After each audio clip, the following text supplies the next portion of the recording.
The People, une histoire de star.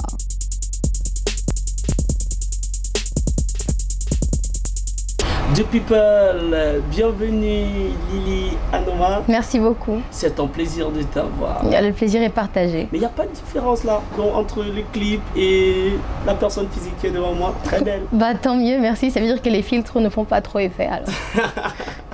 D'accord. Et aujourd'hui, qu'est-ce que ça te fait quand même dans ton entourage? Parce qu'il faut dire que c'est un véritable clip avec le projet BAD. Alors le clip il est très apprécié, on me demande beaucoup s'il a été réalisé au Cameroun parce que les images sont très belles. Pour ça je remercie mon réalisateur Loïc Zogo, donc voilà. D'accord, en tout cas bravo. Merci beaucoup. D'accord. Et vraiment nous allons prendre cette machine à remonter le temps pour entrer dans ton univers. Lily Anoma, qui est Lily Anoma?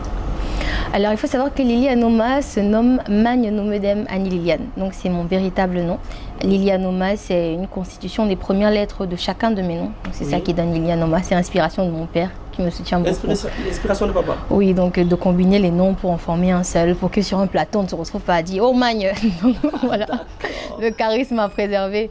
Donc voilà, j'ai commencé à chanter professionnellement à partir de 2021. Je me suis inscrite à des concours de chant comme Music Star. J'ai malheureusement pas été lauréate là-bas, mais la chance m'a souri à MTND Cameroun parce que l'année dernière j'ai remporté le prix de grande gagnante. D'accord. Voilà. Et bien il faut dire que notre machine va également très très vite. C'est pourquoi en même temps dans cette pause aussi, dans ce grand voyage, Lily Anoma, originaire d'où? Originaire de l'Ouest Cameroun. On m'a dit un jour que j'avais le visage d'une Bamileke. J'ai pas compris, mais bon. D'accord. Et bien sûr, papa, maman? 100%. 100%. Ah, d'accord. D'accord, 100%. Et il faut dire quand même qu'il y a également les études. Donc au niveau scolaire, j'ai mon BTS en journalisme, je l'ai eu l'année dernière. J'ai commencé la formation en communication marketing, mais j'ai dû arrêter avec les programmes de musique qui n'étaient pas vraiment compatibles. Donc voilà, je vais recommencer l'année prochaine, bien évidemment. D'accord, tu ne vas pas lâcher aussi? Non, bien évidemment. C'est très important pour ceux qui nous regardent de savoir qu'on peut allier également études et passion. C'est tout à fait possible. C'est très important. D'accord. The People, une histoire de star. The People, Lily Anoma qui nous donne également ce parfum de bonne humeur également à travers ce plateau. Et jusque là, ça va de ton côté? Eh bien, ça va. Ça va. Un peu fatigué, mais ça va. Ça va, d'accord. En tout cas, il faut dire que tu parles encore de fatigue, mais tu as toujours eu cette rage de ne jamais laisser tomber, quelles que soient les difficultés. Mais maintenant, l'univers musical, c'est quoi?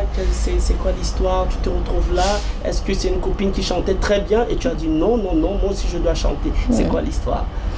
Eh bien, l'histoire, elle est un peu longue. Elle date depuis mon enfance, on va dire. Comme je disais précédemment, mon papa, c'est celui qui m'encourageait le plus. Donc, quand j'étais petite, je chantais beaucoup du Beyoncé, du Charlotte Dipanda, du Ariana Grande. Il me disait, mais ma fille, arrête d'interpréter, essaie d'écrire tes propres chansons. Donc, à partir de 13, 14, j'ai pris un stylo, j'ai pris une feuille. Je me suis dit, bon papa, je vais te faire plaisir. C'était pour lui faire plaisir au départ. J'ai écrit, je voulais pas écrire sur l'amour, je voulais écrire sur les choses, le partage, l'amitié, parce que tout le monde écrivait sur l'amour. Du coup, moi, avec mon esprit de petite fille révolutionnaire, je me suis dit, ok, on va changer les choses. Mais bon, finalement, ayant signé sous le label Calabash, je suis revenue à l'amour parce que je me suis rendu compte que c'était en fait le socle de tout. Donc voilà, c'est la base. Donc voilà, de là, j'ai commencé à écrire mes propres chansons. En classe de première, je suis allée sur les réseaux sociaux. Dans quel établissement? On veut bien voyager avec toi. On va dire, j'étais à Sainte-Cécile, c'est du côté de Douala, Bonabéry précisément. C'est un collège catholique. Donc là-bas, j'interprète encore, j'écris, mais dans ma chambre, donc en solo, je fais écouter à personne. Pas vraiment, j'étais plus le vilain petit canard, tu vois, celui qui est de son côté, celui qu'on ne calcule pas. C'est plus à l'université que j'ai commencé un peu à glow, je ne sais pas si on peut dire ça comme ça. Donc voilà, au collège, j'interprétais, c'est vrai. On me connaissait comme la fille qui chante, on m'appelait même Céline Dion. Je ne sais pas pourquoi ils ont choisi Céline Dion, mais je poussais la chantonnette à chaque heure de permanence, tout le temps, donc voilà. Et à l'université en première année, j'ai décidé de m'inscrire à MTNZIC, comme je disais. Et à Music Star, pardon. À Music Star, malheureusement, j'ai pas gagné. C'était très rude. J'étais en face de personnes vraiment talentueuses qui avaient l'esprit de compétition. Dans l'univers Music Star, qu'est-ce qui se passe? C'est qu'on appelle papa, que non, elle chante très bien, et puis alors, tu n'es pas tombé dans... On t'a pas appelé comme ça quand même, c'est quoi l'histoire? À Music Star, il faut savoir qu'il faut envoyer une vidéo de présélection, c'est-à-dire qu'il y a une plateforme sur laquelle tu envoies ta vidéo, et puis par la suite tu es sélectionné, soit parmi les premiers, soit parmi les derniers, à faire une espèce de grand casting dans un cabaret de la place, là, à Deido. Donc on m'a appelé pour me dire... J'avais interprété Charlotte Dipanda, pardon. C'était, si je ne me trompe pas, Un jour dans ma vie. Oui, Un jour dans ma vie. Donc j'ai fait Un jour dans ma vie. On m'a dit, ok, viens reproduire ce que tu as fait dans ta vidéo Mutalako. Je pense que c'était ça. Et de là, j'étais en face de Blanche Bailey, de Mister Léo. Ils étaient, voilà, sans me prendre la tête, ils étaient scotchés. C'est ce qu'ils ont dit. À ce moment, voilà. Comment cette jeune fille également de cette époque-là, c'est quoi? On panique dans les coulisses. Qu'est-ce qu'on ressent à ce moment? Alors on panique, je paniquais, mais pas pour les raisons que vous imaginez. Parce que moi j'ai un registre... Ok, donc on pourrait se dire que c'est parce que je stresse de chanter à côté de personnalités. En fait, je stressais, mais en grande partie parce que j'avais un registre musical à l'époque très fermé et très dirigé vers l'Occident. C'est-à-dire que quand je suis arrivée, j'ai entendu des gens chanter du Ben Deka, je sais pas, des titres vraiment du Camer pur. Puis je me suis dit, ah, moi et mon registre de Beyoncé, là, je vais m'en sortir là-bas. Du coup, j'étais en train de me mettre en question. Je me disais, mais qu'est-ce que je vais bien pouvoir proposer qui va être camerounais, mais qui va pas me, je sais pas, m'aliéner ou bien me faire sortir de ce que j'ai l'habitude de faire. Quelque chose d'urbain, mais voilà. Du coup, j'ai pensé à Charlotte, que j'écoute quand même depuis longtemps. Et voilà, j'ai proposé ce titre-là. D'accord. Et voilà, explosion totale. Explosion dans les premiers moments, parce que je suis pas arrivée jusqu'en finale, mais ils ont quand même apprécié et ils m'ont donné la niaque de m'inscrire à une autre compétition. D'accord. Et à ce moment-là, je vais dire, le ressenti de la famille, de papa qui t'a toujours soutenu, à ce moment, qu'est-ce qu'il faisait? C'était le coach? Mon père, malheureusement, ne chante pas. Littéralement parlant, il ne sait pas vraiment chanter, mais il est passionné de musique, donc il conseille en tant que profane. Donc voilà, il était là, il m'appelait tout le temps, ma fille est bien arrivée et tout. Il me conseillait, il me disait, ne t'approche pas de telle personne comme ça, reste vigilante, machin. En tout cas, on applaudit mon papa. Il est trop. La maman également, elle est là, elle est le designer même, couturière. D'accord. On comprend pourquoi ce look-ci aussi. C'est ta conseillère. Ouais, c'est travaillé. Tout est travaillé, quoi. Tout a été prévu. The People, une histoire de star. The People, toujours avec Lily Anoma. Mais attends un peu, Lily, est-ce que avec tout ça, challenge, compète et tout, est-ce qu'on reste la même autour? Est-ce qu'on garde les mêmes amis? Est-ce qu'on part toujours à la boutique du coin? Est-ce qu'on change? Alors on essaie. On essaie de rester la même personne. J'écrase toujours le coquille à la machine d'à côté. Donc rien n'a changé. Disons la vérité, c'est entre nous ici là que je suis un peu star. Et sinon, à la maison, je tourne le couscous, je fais tout ce qu'il y a à faire. Tu n'as pas toujours écrasé chez... Je pas toujours. J'achète de la tomate et tout et tout. Bon, après, on prie qu'on est notre grand, je sais pas, réservoir de nourriture. Oui. Mais bon. D'accord. Et aujourd'hui, Lily Anoma, si tu te retrouves dans des coulisses avec Libyanka et Aïra, on se comprend? On se comprend parfaitement. Parce que vraiment, tu as fait bouger la toile, également à travers ces tubes-là de tes consoeurs.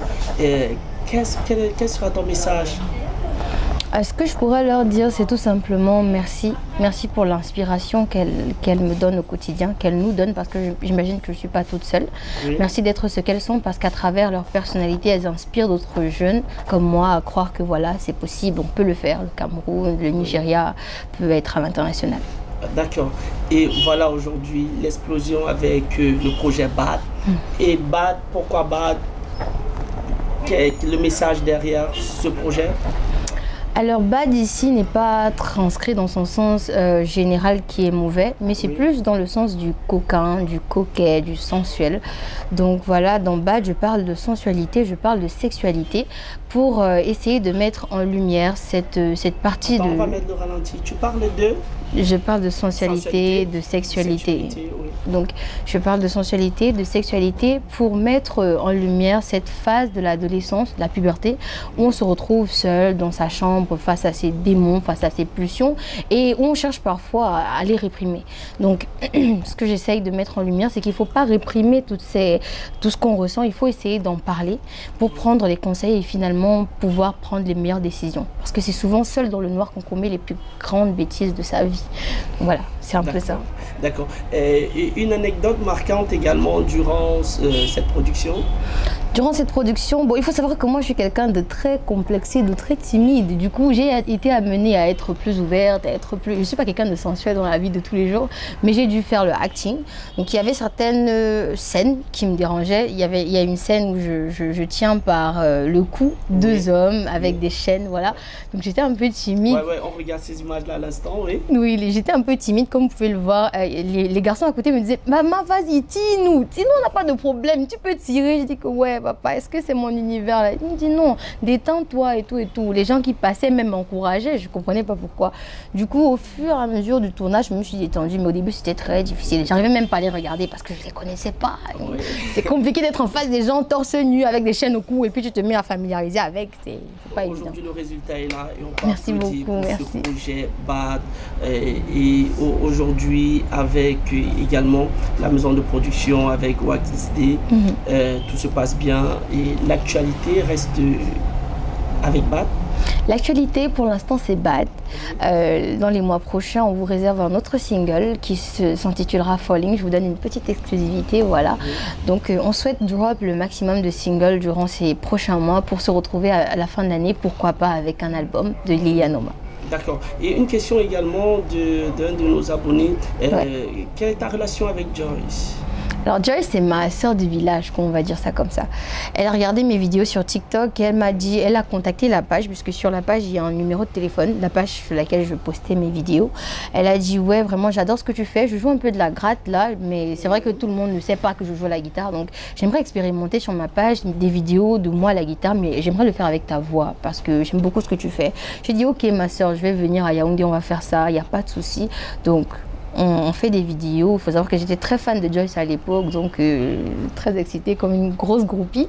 Voilà, donc on fait les vidéos et on les publie sur sa page et ma page. Je vais dire qu'elle était réellement le tremplin de ma carrière à un certain moment parce qu'elle a permis à ce que je sois plus mise en lumière et c'est grâce à elle que je signe avec Calabash Music.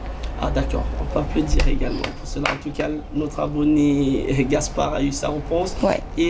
Et bien sûr, un message pour tous ceux qui te regardent aujourd'hui, pour ce public-là qui te suit et à travers cette caméra, quel sera ton message? Alors mon message, c'est tout simplement rêver.